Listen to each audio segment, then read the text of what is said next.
These MasterChef contestants wowed us in the kitchen, but what happened after the cameras stopped rolling? And it keeps it in that just nice, tight sort of form. So it makes it easier for us to work with.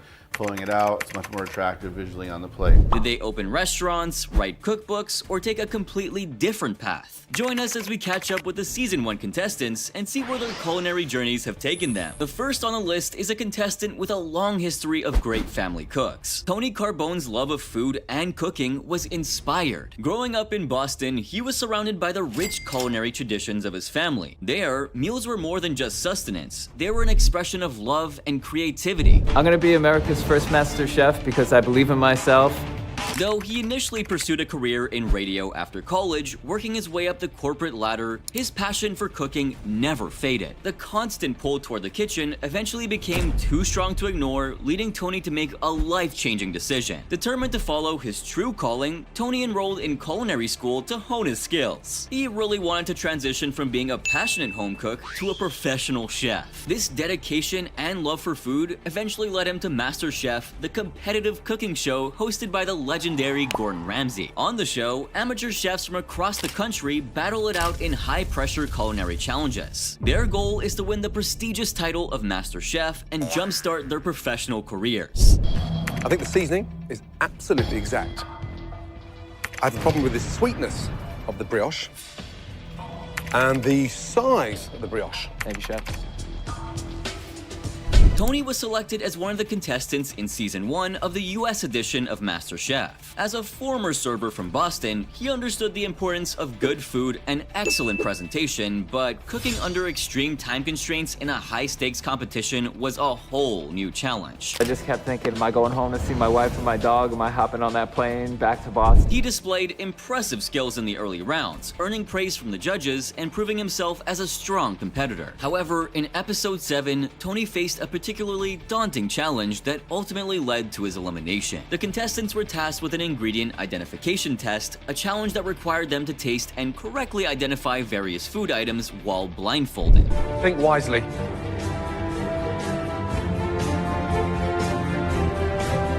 Tony, what is that? That is rosemary. This challenge is notoriously difficult even for experienced chefs, as it relies solely on taste and smell without the assistance of visual cues. I'm gonna say it's nectarine. Congratulations, well done. Tony approached this challenge with a lot of confidence, but as he began tasting the ingredients, he quickly realized how difficult it was. The pressure of the competition combined with the intensity of the moment made it even harder to focus. I believe it's a passion fruit. That's just jumping out at me right now, just seeing the way it's laying down, so I'm gonna go with the passion fruit. Unfortunately, he struggled with several ingredients, failing to correctly name key components that were fundamental to many dishes. His missteps put him at the bottom of the challenge, and he found himself facing elimination. But not passion. It's a star fruit. 9 out of 25. Despite his best efforts, Tony was unable to recover from the setback. The judges, including Gordon Ramsay, ultimately made the tough decision to send him home. While this elimination was undoubtedly disappointing, Tony took the experience in stride. He viewed it as a learning opportunity rather than a failure, recognizing that every challenge in the culinary world, whether in a competition or in real life, offered valuable lessons. Chef at heart there.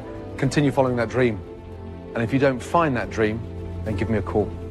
Thank you, chef. After his MasterChef journey ended, Tony channeled his passion into his culinary business. He founded the Urban Epicurean, a Boston-based personal chef and catering company that specializes in private dining experiences, prepared meals, and interactive cooking classes. From intimate dinner parties to pizza-making workshops, Tony built a business that allows him to share his love for food with others in a meaningful way. His company offers a wide range of services, including pasta and pizza cookery classes where guests can learn the secrets of authentic Italian cuisine under his guidance.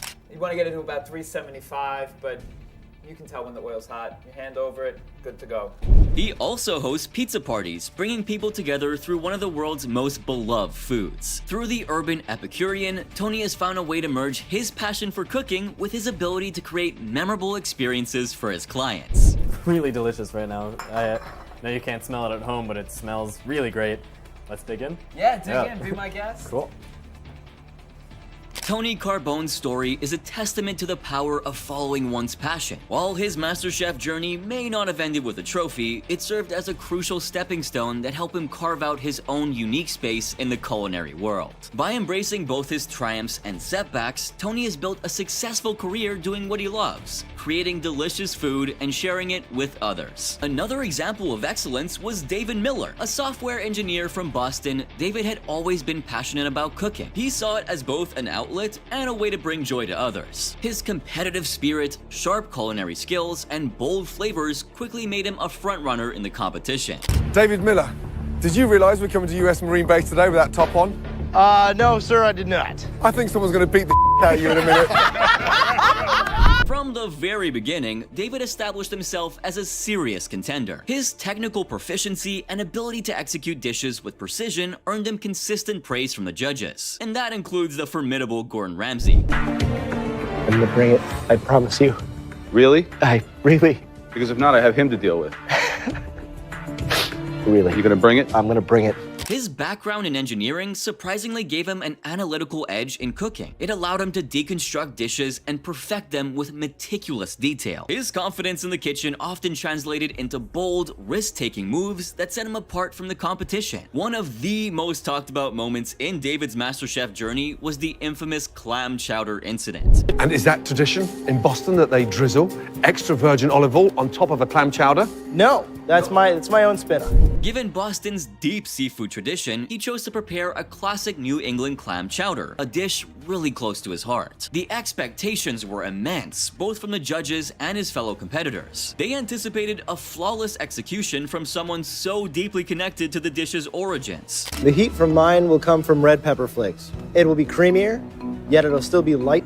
The red potatoes, as a contrast to the russets, I think are a little earthier, and that's why I use the olive oil. With his usual confidence, David meticulously selected the freshest clams and carefully crafted the chowder's base. He wanted to stay true to tradition while adding his own refined touch. But things didn't go as planned. As David plated his dish, he realized way too late that he had made a crucial mistake. He hadn't properly cooked out the flour in his chowder's base, leaving a slightly raw, floury taste. When the judges tasted his dish, Gordon Ramsay immediately picked up on the flaw. However, rather than simply criticizing the mistake, Ramsay acknowledged the depth of flavor David had achieved and appreciated the soul he had poured into the dish.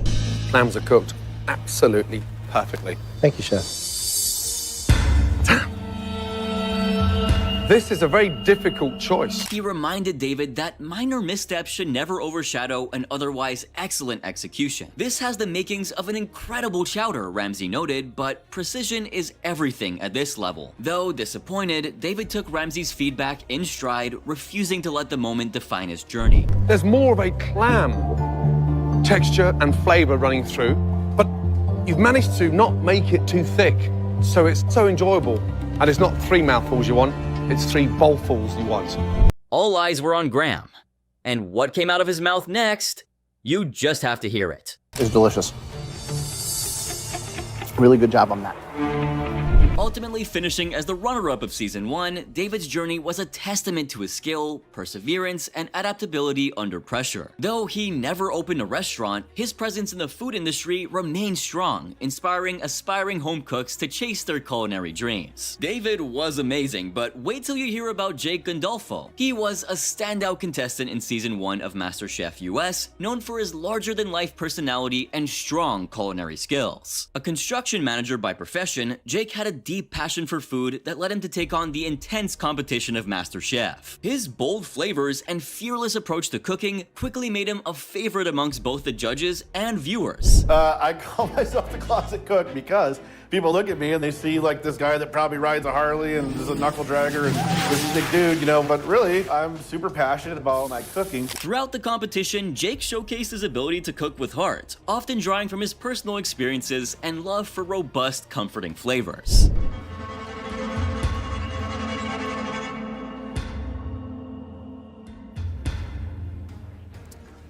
Interesting. However, one of the most defining moments of his MasterChef journey came during a high-stakes elimination challenge. This is the one where the contestants were asked to prepare a perfectly cooked pasta dish. Jake, always one to take risks, chose to prepare some pasta dough. Unfortunately, in the heat of the moment, he misjudged the cooking time, resulting in a dough that was not fit to cook. The judges, particularly Joe, were very worried about him finishing on time, especially since they expected perfection from someone with Jake's level of skill and experience. Looks like a giant tadpole.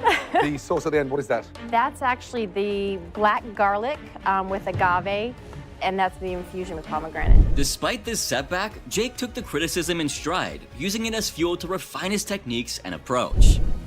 What a shame. What a shame. That being said, the seasoning is perfect. She screwed up a couple of, a little bit of the technique, overcooked the meat. I think that this dish has a lot of potential. His resilience and willingness to learn from his mistakes allowed him to bounce back in subsequent challenges, proving that he was a true competitor. Please say yes to me. I will never ever disappoint you ever again. I promise you.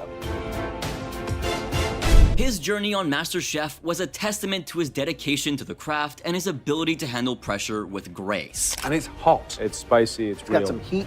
It's got some delicious. flavor. No funny, fancy, squirty bottles, just great home-cooked food, tasting delicious. Do you want more of that? Yes. Do you want more of Yeah, that? I'd eat it up. After MasterChef, Jake continued to pursue his passion for cooking, stepping into the culinary world with a renewed sense of purpose. He has since involved himself in various food-related ventures, sharing his love for bold, party flavors with a wider audience.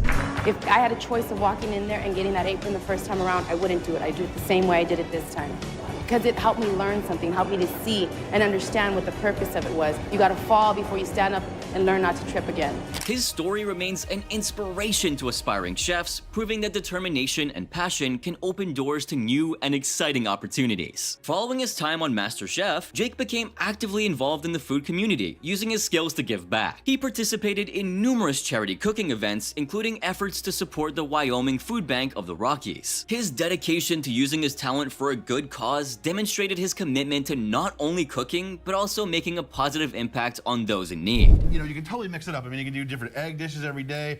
We've got black beans. You can do some fun salsa. Black beans are another great source of protein. Point being, get some good protein going in your diet first thing in the morning, In addition to his charity work, Jake continued to make a name for himself in the culinary industry. He appeared on season 3 of Beat Bobby Flay, a highly competitive cooking show where chefs go head-to-head with celebrity chef Bobby Flay. His participation in the show further solidified his reputation as a skilled and passionate chef. He also has a cooking channel on YouTube, which you can check out right now. And it keeps it in that just nice, tight sort of form. So it makes it easier for us to work with.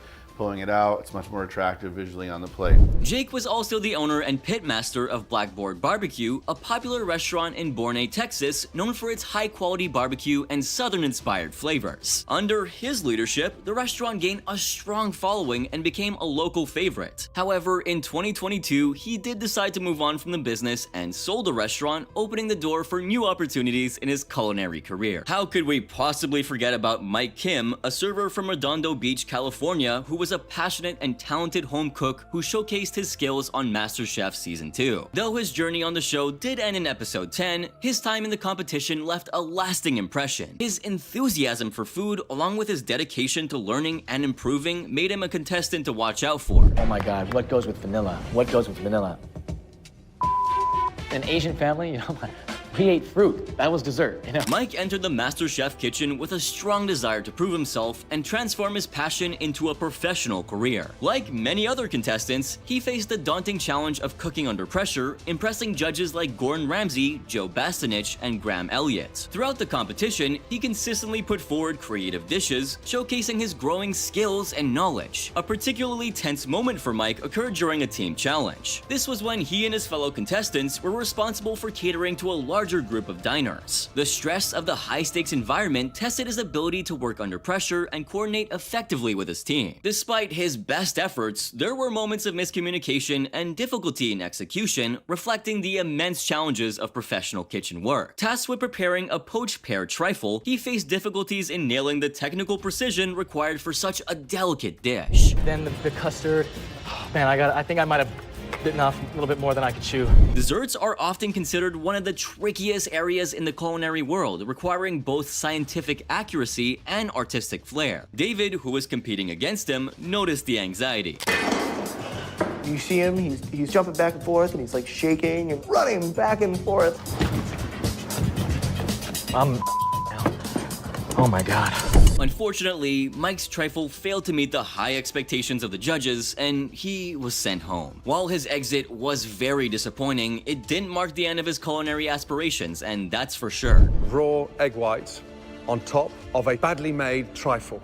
You've come a long way in a short period of time, but you have got to slow down. But you won't believe what happened with this next chef on the list. Sharon Hackman, a financial advisor from Los Angeles, California, entered the MasterChef Season 1 competition with a deep passion for cooking and a dream of turning his culinary skills into a career. His journey on the show was marked by impressive dishes, a competitive spirit, and an undeniable talent that made him one of the standout contestants of the season. Though he was eliminated in episode 11 due to an uncooked souffle, his time on the show became the launching pad for a successful career in the food industry. From the very beginning, Sharon showcased a natural ability to blend flavors and create restaurant-quality dishes. His confidence in the kitchen and his ability to think on his feet made him a formidable competitor. Throughout the competition, he consistently impressed the judges, being Gordon Ramsay, Joe Bastanich, and Graham Elliott, with his creativity and execution. His technical skills and refined palate earned him praise and helped him progress through multiple challenges. One of Sharon's most memorable moments came during a pressure test where he demonstrated his ability to elevate simple ingredients into something spectacular. He was often seen pushing boundaries and taking risks, which made him a fan favorite. However, in the high-stakes environment of MasterChef, one misstep could mean elimination.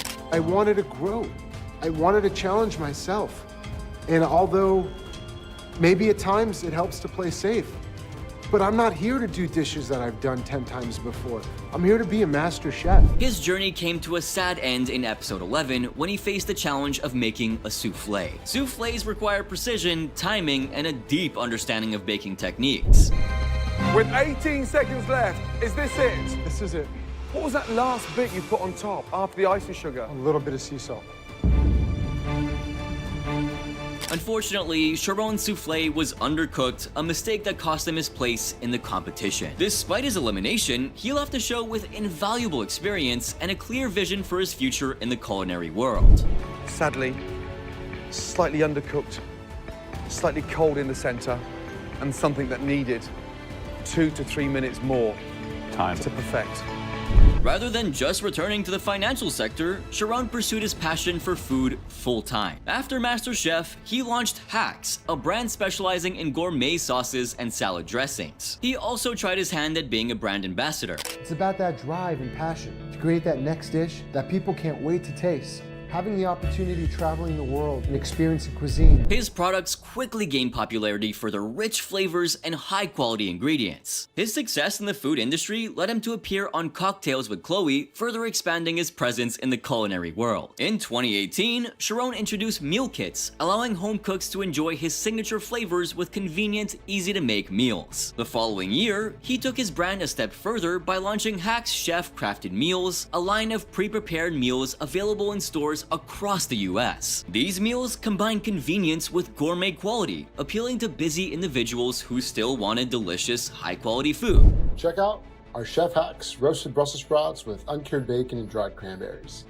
A perfect side dish to any meal this holiday season. Simply remove the box and the tray, unpack everything from the bag. I like to just do it in the stovetop. You can air fry them, you can put them in the microwave. I think a good skillet works just fine. On medium to high heat for about 2 to 3 minutes. I like to cover it and mix it around every minute or so. And then just plate away on your favorite plate and enjoy. Beyond his business ventures, Sharon also became a spokesperson for the American Heart Association, using his platform to advocate for healthier eating habits and nutritious meal options. His involvement in health-focused initiatives aligns with his commitment to creating flavorful yet wholesome food choices. Sharon Hackman's journey from financial advisor to culinary entrepreneur is an inspiring example of following one's passion. His time on MasterChef may have ended sooner than he had hoped, but it was the catalyst for a thriving career in the food industry. Today, his brand continues to grow, proving that his dedication to great food and innovation has truly paid off. The next person on this list is my personal favorite story of success, that being Sheena Zadeh, a marketing executive from Anaheim, California, who stepped into the MasterChef Season 1 kitchen with high hopes of making a mark in the culinary world. With a strong passion for food, she aimed to prove her skills in front of the judges Gordon Ramsay, Joe Bastanich, and Graham Elliott. However, her journey on the show was cut short when she was eliminated in episode 4 after her mandarin orange salad failed to impress the judges. From the very beginning of the competition, Sheena demonstrated creativity and a refined sense of presentation in her dishes. She was really confident in her abilities, bringing a modern and stylish approach to her cooking. Some candied lemon peel, and I'm thinking of making a caramel if I have time. Just drizzle a little bit of that on top. Her early performances showed promise, and she was determined to stand out among the contestants. Texture's amazing. Smooth, creamy, sumptuous, but more importantly, incredibly daring.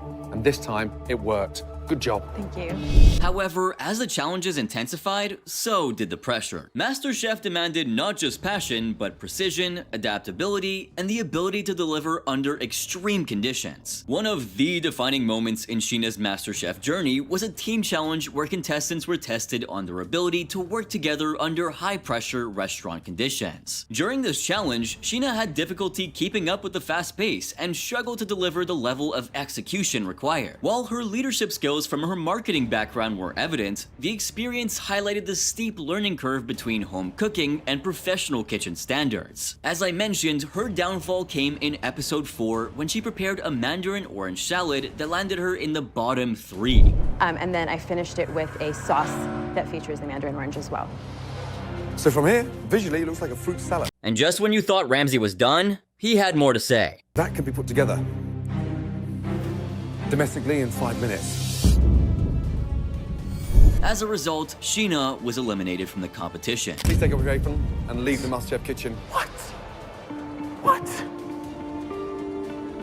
You, young lady, are a shining example to everybody else in this competition. Your chocolate mousse was outstanding. Although her time on MasterChef was brief, Sheena took the experience as a learning opportunity. Instead of pursuing a professional culinary career, she shifted her focus to other creative pursuits. She transitioned into the entertainment industry, making appearances on popular television shows such as House and Banshee. While these roles allowed her to explore another side of the industry, she eventually found her niche in the world of beauty and cosmetics. You have to have a lot of energy to start something. Right. And that's like kind of core to what an entrepreneur is. We have a lot of starting energy. Like we have the ability to take something. Sheena is currently a cosmetics salesperson, using her marketing expertise and communication skills to thrive in the industry. Her ability to connect with people and her sense of aesthetics, which she once applied to her culinary creations, have translated very well into her current profession. Her journey reflects resilience and the ability to adapt, showing that while MasterChef was a stepping stone, it was not the only path to success for her. My approach to beauty is comfortable, natural, and just a little sexy.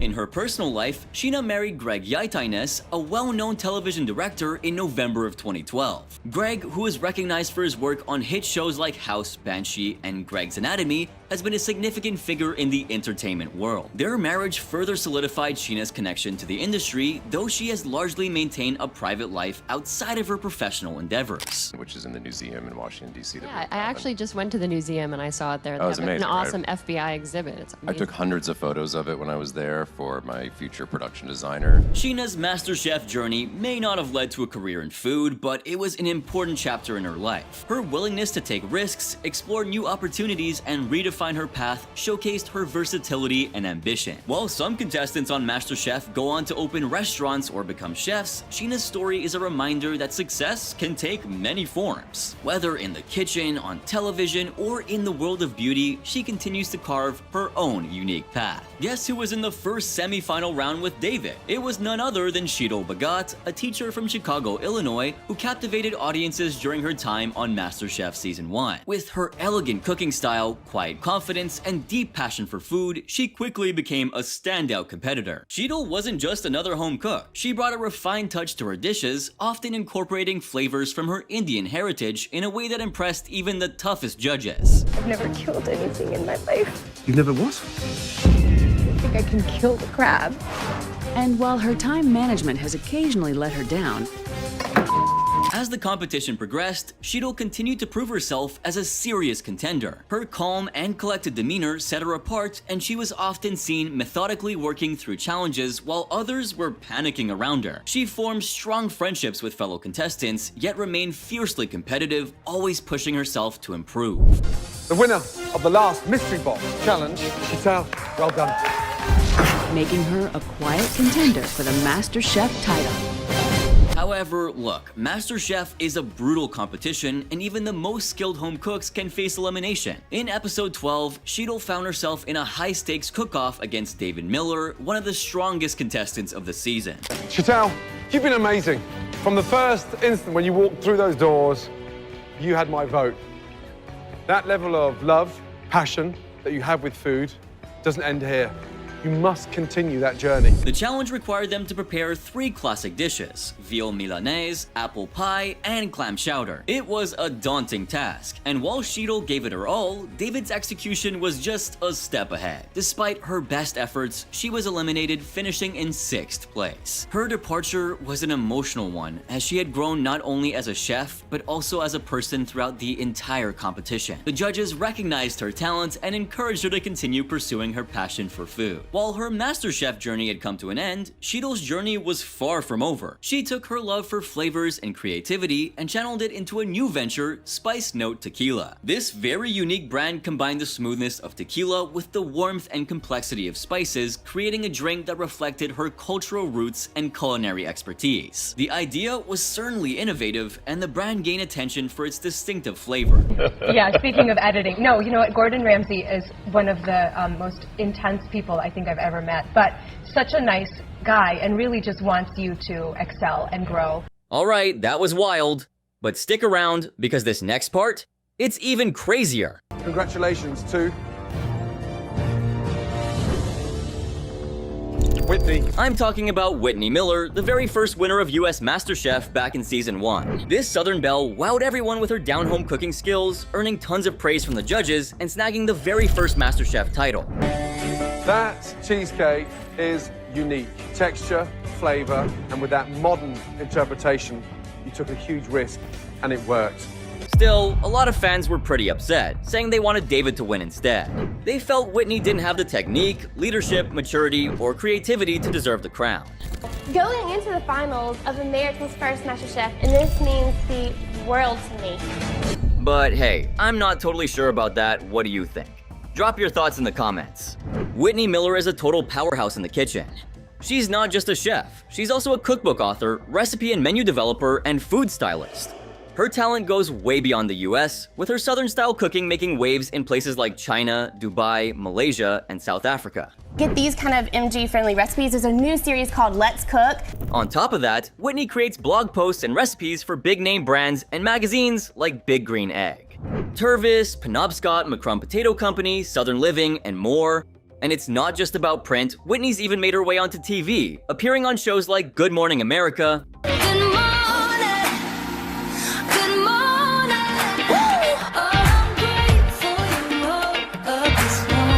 and even appeared on Fab Life alongside Chrissy Teigen. On top of that, she hosts satellite media tours for food and cookware companies, and as a food stylist, she whips up amazing dishes for brands like Hampton Inn by Hilton.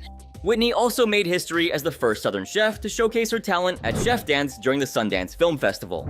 On top of that, she's been lucky enough to cook for some big-name clients, including Chip and Joanna Gaines from Fixer Upper, Jason Missy Robertson from Duck Dynasty, and even Tim Tebow and Chris Tomlin. I'm ready. All right, here we go. Oh, look at the board! Feels like we got a long way to go and a short time to get there.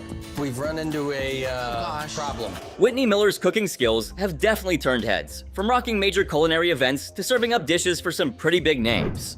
She's killing it in so many areas. She's been named one of TJ Maxx's hero women and represents brands like the Vidalia Onion Committee and Envy Apple on a national level. She also put out a cookbook called Modern Hospitality, Simple Recipes with Southern Charm, and later released another one, Whitney Miller's New Southern Table. Whitney has stayed super busy in the cooking world. And that's just scratching the surface. Whitney's been a featured chef for Cooking Panda's Cooking Panda Academy, sat on a celebrity fashion show panel for Neiman Marcus Cusp, co-hosted a daytime talk show, and even worked as a food stylist for Hampton Inn by Hilton. She's also shown her stuff on the Food Network as a food stylist and teamed up with brands as a food expert. Oh, and let's not forget, she's the mastermind behind Whitney's Cookies. Seriously, her resume makes mine look like a blank sheet of paper. These days, her Instagram is the perfect window into her life, packed with cute moments of her kids and all the amazing treats from Whitney's Cookies. Honestly, fans like me can't get enough of the OG MasterChef winner and everything she's got going on. This next story is too good to miss, so stick around until the end. To set the stage, we're talking about Christine Ha, the incredible chef and Season 3 winner of MasterChef, who is also visually impaired. This moment on the show shows her at one of her lowest points. But trust me, it turns out to be something truly amazing. So Christine found herself in a pretty rare situation, a pressure test. I'm feeling disappointed in myself, and to think that I have to go into a pressure test after what I already feel was a pressure test, I'm just really, really stressed out. And what was on the menu? Apple pie. Definitely not an easy task for someone like Christine, who couldn't see, right? I'm at a disadvantage, but I know I need to still put that pie together and make it look aesthetically pleasing. So I'm thinking this is my night, I'm going home. It was tough watching her worry about getting eliminated, especially knowing what we know now about her incredible journey. Even though she doubted herself, Christine didn't let it hold her back. Now, here's the twist, every contestant had to make the same dish with the exact same ingredients. The only catch? They needed to add something unique to stand out. And they had just 1 hour and 15 minutes to do it. But as the clock ticked down, the pressure just kept building. Cindy, did I cut myself? Am I bleeding? It's no surprise Christine got so nervous. The pressure was unreal. And the judges weren't blind to it either. They knew she was about to face a real struggle once those pies went in the oven. There was no way she could just rely on feeling, smelling, or tasting to figure out if the bottom crust was set or if the top was golden enough. And that's exactly what was on Christine's mind. Yes, definitely. I'm gonna have to rely on Cindy to tell me the color of the crust and then just try to time it. So I'm definitely nervous about that. But even with everything going wrong, including a cut on her finger, she was seriously giving it her all. Now, the judges had a dilemma. They had their doubts, but still hoped for the best. But the thing is, she does know how to cook and she knows how to season. So if those apples are delicious. With just 40 minutes left, the pies were finally going into the oven. Then, at the absolute worst time, the unthinkable happened to Christine. With her dough falling apart, she was in a serious bind. Out of flour and unable to make more, she had to turn to another contestant for help. But somehow, she found a way to start over and make the pie from scratch. As the clock ticked down, doubt started creeping in. Would she even make it? Do you have extra flour? Here you go. Thank you. But here's where Christine's determination really kicked in. Despite all the obstacles, she didn't quit. Instead, she pulled herself together and whipped up a new pie faster than anyone thought possible. Christine was about to take a real leap of faith. Without being able to see or taste it, she was truly trusting her instincts here. When the clock ran out, Christine found herself front and center for the final judgment. It's got a nice crisp, dark brown color on the edge. Even though she couldn't see it, her apple pie was on point, though she had no idea how it turned out. Ramsey stepped in to lift her spirits, telling her to stop second-guessing herself. What does that sound like to you? It sounds good and crusty. Good and crusty. So, stop feeling upset with yourself. Okay? Then, it was time for the big reveal and for them to taste the pie. The flavor's amazing. Okay? It's delicious. So well done. And the wild thing? Christine didn't just impress, she knocked it out of the park. Seriously, just listen to how that crust sounds. Can you hear that on top? Yes, chef. What does that sound like to you? In the end, Ramsay was more moved by the taste than Christine's tears, and she definitely earned all the praise she got. Later, in a Reddit AMA, Christine was asked what was going through her mind while making that pie and how she knew it was done. Christine mentioned that throughout the cook, she was just laughing to herself, thinking her pie was a total disaster. She honestly thought she was going home that day and even considered giving up early. She went on to say she had no clue if the pie was actually done. With just 18 minutes left, she threw it in the oven, cranked the temperature to 450 degrees Fahrenheit or something, and then pulled it out right before Ramsay finished counting down. Whether it was luck or some kind of miracle, it just goes to show, when it comes down to it, a great apple pie is still a great apple pie. After her time on MasterChef, Christine Ha released a cookbook called Recipes from My Home Kitchen, Asian and American Comfort Food. Christine offers private chef services, works as a brand ambassador, and writes for her food blog. She also co-hosts Four Senses, a cooking show made for people with visual impairments. What's more, Christine has also been a judge on MasterChef Vietnam. Like, who would have thought, right? And later, in 2014, she was honored with the Helen Keller Personal Achievement Award, and what can I say? She totally deserved it. But wait for her next big step. She opened her first restaurant, The Blind Goat, in Houston in July 2019. And nope, she didn't stop there. Soon after, in 2020, she teamed up with Tony J. Nguyen, opened another restaurant, Xin Chao. Additionally, if you haven't heard of it already, turns out she also launched Stuffed Belly, a drive-thru sandwich shop. The spotlight faded, but Sean, he wasn't done making waves. Delicious. Absolutely delicious. Love the texture of the salted caramel. The ganache ratio is spot on. Yeah, he definitely had his cocky moments and could be a bit full of himself, but you can't deny that the guy knew his way around the kitchen. In the end, Sean turned things around, snagging the MasterChef title and taking home that sweet $250,000 prize.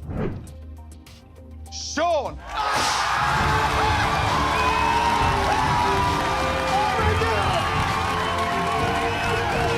Who cares about first impressions when you've got mad skills in the kitchen, right? And that's pretty much Sean in a nutshell. Fast forward to today, and this guy has really made a name for himself. Sean's now a celebrity chef, making waves around the globe. He's even hosted seasons 8, 9, and 10 of MasterChef, along with the MasterChef Celebrity Showdown. But wait, there's more. He's been killing it on Best in Food, on the Travel Channel, doing cooking demos, and even popping up as a guest judge on Home and Family. Oh, and did I mention he's also doing TV commercials? Yep, Sean's partnered with Morningstar Farms, sharing some of the recipes he's cooked up for them. The guy's on a roll. Yeah, he's definitely on the fast track to becoming a culinary star, and it's not just because he won MasterChef. This guy's all about learning on his own. He's dug through hundreds of cookbooks and traveled the world to explore different types of food. Talking about the release of his book, he mentioned, the reason that I did MasterChef was for the cookbook, so I'm honored to be able to share it with so many people. We've been to 9 countries sharing recipes from that book, over 70, 80 cities. Trust me, he's totally made a name for himself in modern American cuisine, adding that international twist to really elevate the flavors. And that's not all, he's also a top choice as a celebrity consulting chef. Sean's been all over the place, from training chefs at a luxury resort in Costa Rica to whipping up a Snickers-inspired 5-course meal at SXSW.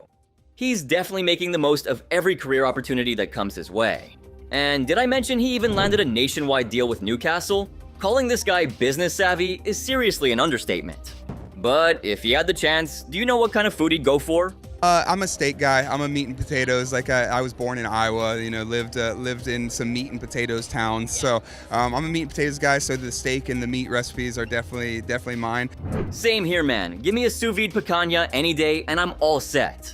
Now, if you're a steak lover like Sean and me, make sure to hit that like button and subscribe to my channel. I've got some awesome content coming your way, and don't forget to check out my Discord. It's a great place to keep the convo going. Oh, and just so you know, Sean's in high demand for private and corporate events. Big companies like Drip and Canacon are booking him for his amazing cooking skills and entertaining style. No matter where he is, he's always paying it forward by passing on the knowledge he's picked up over the years. A sharp knife. So many people are working with dull knives, and dull knives are actually more dangerous than sharp knives. It's pretty clear this guy is a real gem, and he's definitely made a huge personal transformation over time. And honestly, it's no shocker that he's taking his show on the road, with stops now in Ireland, Italy, Singapore, and Dubai.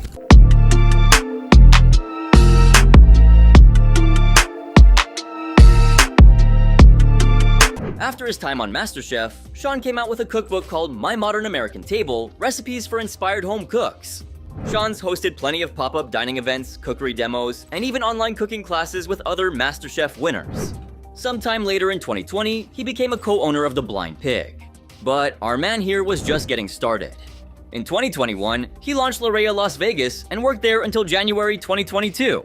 As of today, he's the executive chef at 333 Restaurant, which opened in 2024.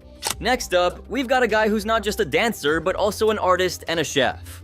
I'm talking about Dino Angelo Luciano from Season 8. Seriously, everyone loves this dude. His Italian dishes were such a hit that even the super picky Joe Bastianich couldn't say anything bad about them. Dino was quirky, super creative, and always kept the judges and fans guessing. Dino was a dark horse who danced his way into the kitchen. No doubt Dino made Season 8 one to remember. Take this challenge, for example, where the chefs had limited time in the pantry but needed to create 3 different dishes.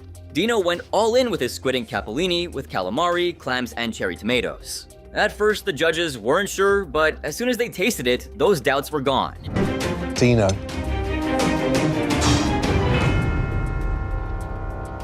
I want to dive in for more. Ramsay's only real note was on how he cooked the squid, but everything else was pretty much spot on. Still, it was a big win for Dino, and his bold move totally paid off. Joe was so impressed, he made him an offer right then and there. I don't want to judge this guy, I want to hire him. This dish is authentic, flavorful, properly executed, a dish that I would be proud and happy to sell to make money on. But that was just the appetizer. Next up, Dino faced a do-or-die moment with his lamb. You need to cook this right away and more and fast. The lamb didn't cook as well as he hoped, and the pressure was on because if he didn't nail it, the whole dish could fall apart. But he pulled through with a rack of lamb with lamb belly sunchoke caponata and balsamic glaze. Still, the big question was, did he cook the lamb perfectly? When Chef Sanchez cut into it, the lamb was a perfect medium rare, a beautiful pink. But the judges felt the whole dish was a little too sweet and needed more acidity. Ramsay was especially disappointed and pointed out the textures weren't right, suggesting a puree instead. Dino took the feedback seriously and knew he had to adjust. It was a lesson in finding the right balance of flavors and textures. As the competition reached its final stages, the pressure was higher than ever. The judges wanted a dessert that wasn't just sweet, but something unique. Ordinary wasn't gonna cut it. Dino always pushed boundaries, and he wasn't gonna let up now. Across this entire competition, let's go! Can they use this dessert? He went with a tiramisu with a twist, espresso caviar. But it had everyone, including the judges, feeling unsure. Dino had been serving up traditional Italian dishes with a modern twist throughout the competition, but when he brought in that espresso caviar, things really took it to the next level. Honestly, it could have gone either way. But Dino still managed to finish his pistachio tiramisu with orange mascarpone cream, espresso caviar, and pistachio twile, and presented to the judges. As for their judgment, let's just say it wasn't exactly in his favor. I know tiramisu, there's never really texture, there's never really something else. They thought it was interesting, but said it tasted more like carrot cake, although they did enjoy the flavor. Still, they felt the execution was lacking, especially with the tiramisu, and Christina wasn't a fan of the espresso caviar. The competition was tough, with the judges finding at least one flaw in each contestant's dish. It made the final decision really difficult, since there wasn't a clear-cut winner. The dessert round definitely threw a curveball into the already unpredictable and intense Season 8. But in the end, it all worked out for Dino. With a check for $250,000. And if you're not hooked already, this next part seals it. Dino didn't stop there. During his season, he even dropped a hip-hop single. That was a first for MasterChef.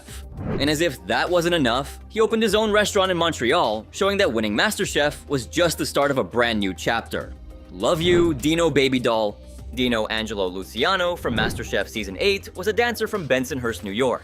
Now, did you know Dino's hosted tons of exclusive dinners and pop-up dining events under the name The Gourmet Rabbit? In addition to all of that screen time, Dino was also executive chef at Muse & Market in Phoenix. After a few months of sharing his lip-smacking recipes on YouTube, according to the latest updates, Dino's working as a private chef and selling his own seasonings online. Alright, now let's switch things up a bit and talk about something different for now. I'll save the deep dive for later. I'm talking about Micah Yarrock from Season 10. This guy was only 19 when he competed, but age didn't stop him one bit. He went all in, giving it everything he had on the show, and guess what? he made it to the top 10. I don't have anybody here supporting me right now, but I do this to be able to pursue a dream that I've had since I was a little boy. Unfortunately, Micah didn't get a lot of love or backing from his family when he chose to follow his passion for cooking. His family wasn't really on board with his dreams and even warned him they might cut him off. My dad really wanted me to go to school really badly, and me choosing cooking really broke his heart. However, Micah wasn't about to give up on his dream. He stuck with it, kept his cool, and cooked with a fierce desire to prove himself to his family. I love them so much, but nobody's gonna hold me back from my dreams. And hey, to all the young dreamers out there whose parents aren't on your side, don't let them stop you. Back to Micah, he didn't have the easiest start at the auditions. Despite his untold backstory, the judges weren't going to give him any handouts. Joe, does it warrant an apron? For me, it's no. But Ramsay saw something in him and threw him a lifeline. I know what it's like to have passion to turn your life around. And that's why I'm gonna be giving you this. Oh. Yeah, he gave him a golden battle card. Ramsay knows what it's like to come from a family that doesn't support him. He started with nothing, so he can spot hunger from a mile away. I believe in you. Thank you, Chef. Can we get this? But of course, there was someone who wasn't happy with Ramsay's decision. There's something in him that resonates with me at 19. You just wasted your battle card, Gordon. Yeah, that guy who's always got something to complain about. But look at what happened. Micah took that opportunity and ran with it, and before long, his talent won Joe over. Do you have a point of reference? Have you eaten in a starred restaurant and had a piece of fish like this before? No, sir, I've never eaten in a starred restaurant. It's perfect. Thank you, Chef. See, Ramsay never goes back on his word. As soon as he spots someone with real potential, he makes sure they get all the help they need to shine. And Micah? He locked in a spot with that fresh white apron and moved on to the next stage of the competition. Right, young man, first of all, great job. What a difference. I've never been given a second chance in life, and to have somebody like you stand up for me and believe in me means more than you'll ever know. Oh, who wouldn't want a mentor like Gordon, right? Micah started out as a kitchen porter in Grand Rapids, Michigan. He was a really interesting contestant on season 10, especially with his tough family situation. Unfortunately, Micah was sent home in the 21st episode after serving undercooked lamb and sea bass. After the show, things got rough for him and he was facing eviction. But fans stepped up and helped out, raising $16,000 through a GoFundMe page that Micah set up. He's been working as a baker at Field & Fire since September 2020. If you're looking to follow Micah, your best option is his Instagram page, where he frequently posts updates. His main account was recently hacked, so now he uses his separate Instagram, Chef Yarach Food, for all things cooking. Now, let's rewind to season 2, when one unlucky contestant felt the full force of Joe's disapproval. Honestly, this might have been Joe at his harshest. In episode 9, Jennifer Biam snagged the win and got to pick a dish from Whitney's cookbook for the challenge. She chose crispy catfish, but here's the kicker, the rest of the contestants had to recreate it in just 60 minutes. And of course, there was more to it than that. And the goal is to create an exact replica of the original. No recipes allowed. They had to go entirely by their senses. Now, hold on tight, because Jennifer definitely had the upper hand. She got a basket with all the ingredients she needed to make her catfish. But here's the twist.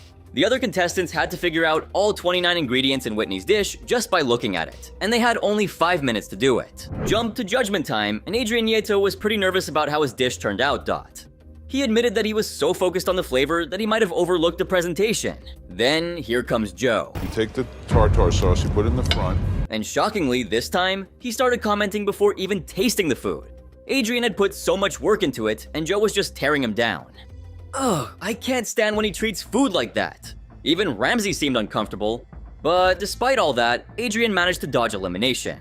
He ended up in the top 3 worst dishes, but somehow lived to see another round. That was way too close. Jennifer won season 2 of MasterChef after wowing the judges with a 3-course dinner featuring scallops, quail, and a poached pear. After her MasterChef win, she stayed busy with cookery events and demonstrations. But Jennifer wanted to do something more. She launched her own catering business called Pink Martini Catering. After a successful run in 2015, Jennifer and her husband Julio opened a restaurant called Redfin Crudo. Jennifer stays active on Instagram, so be sure to check out her profile for more updates. By the way, she also did a TEDx talk, and boy was she on fire. Well, I'm here to tell you that I'm lucky if I get mascara on in the morning. And just when you think you've seen it all, boom, the next story hits even harder. Bree, the salmon's raw. Do you dress food beautifully. You know, it's like your hair, there's not a hair out of place. Season 10 gave us Brie, and honestly, she was just a total gem. Right from the jump, she was serving up culinary fireworks, landing in the top spots, and even snagging wins as team captain. Her whole vibe was so contagious, everyone was rooting for her. And those plating skills? Unreal! The judges and contestants didn't hesitate to crown her the plating queen, and she rocked that crown like a pro. It was one wild ride. But, like, you know how it goes. Things took a turn. Brie hit a rough patch, and suddenly her dishes weren't sparking the same magic. It spiraled fast, 5 lows in a row. Like, has anyone ever nosedived that hard on MasterChef? It was like she went from culinary goddess to, raw salmon? Yep, it happened. And sadly, that sealed the deal on her journey. This competition is definitely the hardest thing I've ever done. The dessert, for me, is an insult to France. So, here's how it all kicked off in episode 13. It was a mystery box and an elimination challenge, with the judges already hyping it as the toughest one yet. Up until then, Brie had been killing it in the mystery box challenges, always delivering some of the best dishes. But, oh man, things were about to change for her. In the last 2 mystery boxes, I've had one of the best dishes. The home cooks lift their boxes and cue the drum roll. It's just a single loaf of bread. Yep, that's it. They had 1 hour to make 2 dishes, 1 savory, 1 sweet, all centered around bread. The pantry was wide open with different kinds of bread, but still not an easy task. That's right, a single loaf of bread. Brie seemed confident though, and she's worked in a French restaurant that does a lot of bread-based dishes, so she felt right at home. She told the judges she was going for a French onion soup, but Joe immediately threw some shade, calling it one of the ugliest dishes ever. Not exactly plating queen material, right? But Brie, ever the optimist, promised she could elevate it, like turning a beast into a beauty. The judges, full of hope, wished her luck and moved on. French onion soup is Yes. the ugliest dish of all time. I'm gonna embrace it and go a little more rustic with it, but elevated rustic. Brie started off super confident, saying she was all about the details. But as the clock ticked down, her confidence took a nosedive. Her dessert looked overcooked and was seriously stuck in the mold. Yikes! When it was time for the taste test, she stepped up, proud to show off her rustic dish. But then Aaron jumped in, saying without even tasting it, that he couldn't figure out what took her 60 minutes. Ouch! Chef Ramsay chimed in, agreeing that for a bread challenge, her dessert had barely any bread, just a crisp piece stuck on top. Total fail for the theme. So you can't come up with the crisp at the end and stick it on top. There is brioche in the pistachio crumble. That's all you have as a bread dessert. That was the tipping point for Brie. The tears started flowing, she looked completely crushed. The judges had to keep moving though, and when they tried her soup, they noted the nice color on the onions, trying to lighten the mood a bit. But then Joe flipped the bread bowl over, and surprise? Nothing came out. It was just an onion bowl. Brie realized she totally messed up, and you could see the shock on everyone's faces. Joe pointed out that she needed to step up her game. Her dish was far from worthy of season 10. She had climbed so high, only to crash hard, it was bound to be a deep fall from there. There's no soup in your soup. When Chef Ramsay got to the dessert, he didn't hold back. He straight up called it an insult to France. Ouch! He said that she can't just scoop the middle out and plop it on the plate and think they were gonna love it. You could see the disappointment in his face. He couldn't believe Brie had fallen so far from her usual greatness. It felt like she was sabotaging her own success, and that was just rough to watch. The dessert, for me, is an insult to France. A clafouti, it's actually cooked in the mold. You don't scoop the middle out and dump it on the plate. Brie, on the other hand, was completely speechless. Her eyes were brimming with tears as she looked down, barely able to respond. She managed a quiet "thank you" to the judges, but you could see she was just wishing to wake up from this nightmare. Little did she know, this was only the beginning of her struggles. And some of the wow desserts out there tonight, I'm amazed you've come up this bad. The nightmare finally wrapped up, but not before Brie faced 4 more tough challenges. And when it did come to an end, it was a total gut punch in episode 20. This time, Daphne Oz joined the judges, bringing even more pressure. Joe announced that all the top 8 contestants were up for elimination this round, so the stakes were sky high. Tonight, every one of you will be facing elimination. It was a mystery box challenge, but this one was wild. There was literally nothing inside the box, not even a grain of rice. Instead, they got a single cast iron skillet. Yep, the challenge was to whip up an amazing dish using just that one pan. Talk about a one-pot wonder. That's right, a single cast iron pan. Bree was feeling the heat right from the start. She had never really cooked with a cast iron skillet at home, so she was at a disadvantage while everyone else seemed right at home with it. To pump them up, Chef Daphne jumped in to show them how to make her favorite pot meal. With just 1 hour on the clock, they were all racing to create something incredible with just one pot. I don't actually have one at home. I don't cook in one pan. Bree was busy whipping up a salmon dish with corn puree, and while it seemed pretty straightforward, Chef Ramsay thought she needs to elevate this comfort food. Bree was all ears, soaking up any advice that came her way, because she knew she had to play it safe this time around. She shared that her dream is to work in a top-notch restaurant and eventually own one. But that could only happen if she won MasterChef, so no pressure, right? So the dish sounds simple, so make sure you've got that elevated comfort on there as well. Exactly. Meanwhile, the judges were chatting it up, and they felt Bree's dish was sounding kind of bland. Not exactly MasterChef material unless she made it pop. Joe chimed in, pointing out that with only 30 minutes left, there was still nothing cooking in her pan. Yikes! Here's the problem. Half hour's gone by, and there's nothing cooking in that cast iron pan yet. When she finally got things going, it didn't start off well. Bree tossed the salmon into the pan on high heat, and the skin immediately started to stick. Erin tried to give her a heads up, but she was totally lost at that moment. In a panic, she decided to make an entirely new salmon fillet. But with the clock ticking down, she hadn't even started roasting the baby carrots she wanted to add. This was a super risky move, and I was really hoping she could pull it off. The skin stuck to the cast iron skillet, so now I'd have to make a whole nother salmon. So, what's Bree up to these days after her MasterChef journey? Well, she's taken her talents to the next level and dove into food styling and photography. She launched her own gig called The Plating Queen, and let me tell you, her Instagram is a feast for the eyes. You've got to check it out. Every post is packed with drool-worthy food shots that'll make your stomach rumble. But it doesn't stop there. Bree also set up a Facebook page for The Plating Queen, so she's covering all her bases on social media. Whether you want to drool over her creations or get some inspiration for your own plating game, she's got you covered. It's awesome to see how she turned her MasterChef experience into something creative and delicious. So, if you haven't already, hit that follow button on both her Instagram and Facebook. Trust me, you won't regret it. Bree's living her best life, and it's all about making food look as amazing as it tastes. Go, Bree! And if you thought Dorian peaked on the show, just wait. I knew it was going to be a twist, but this is my opportunity to change my family's life. Oh boy. Beautiful. Wow, gorgeous. What really set Dorian apart was her emotional side.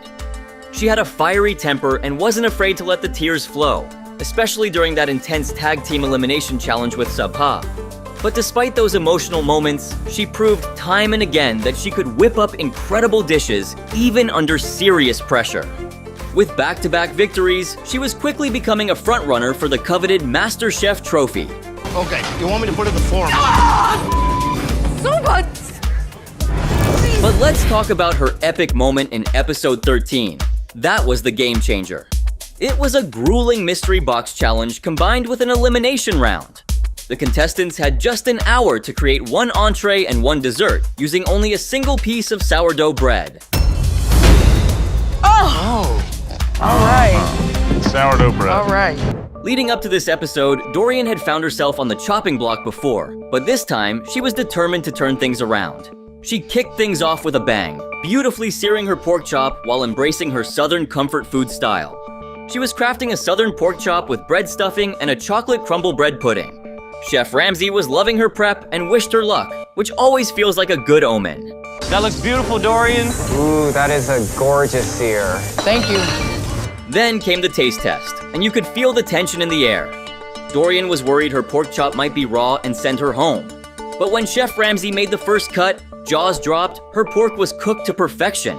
Dorian was completely speechless, her relief washing over her like a wave. Joe was blown away too, raving that the 18-ounce pork chop was an accomplishment any chef would be proud of. You could practically see Dorian's happiness soaring through the roof, and you knew the other contestants were starting to sweat. That's called perfection. Right there. That is absolute spot on. Now, onto the dessert, the turtle bread pudding. Just one bite, and Chef Ramsay was left speechless, uttering a stunned, "Oh my God!"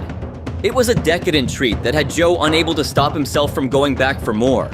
Erin even threw in a southern compliment, saying Dorian really put her heart into the dish, and you could see it all over their faces. By this point, Dorian was in tears, feeling like she had reached the pinnacle of her culinary journey. Dorian, OMG. Delicious. But here's the kicker. Joe dropped his spoon in a moment of pure respect for her dish. Dorian gasped in disbelief. It was like a dream come true. A spoon drop from Joe is practically the highest praise a contestant can get on MasterChef. She was over the moon, and in that moment, you knew she had truly arrived. And it just got better from there. Dorian won almost every challenge she participated in, but most memorable out of those was the immunity challenge in episode 21. Fantastic. Dorian, I dropped my spoon to you. Fantastic dessert. Amazing. It was game time for the top 7. And the challenge kicked off with the sweetest surprise ever, family members. Talk about the perfect cure for homesickness. Dorian's husband Charles showed up to cheer her on, and you could see her light up. She affectionately calls him her big cup of chocolate.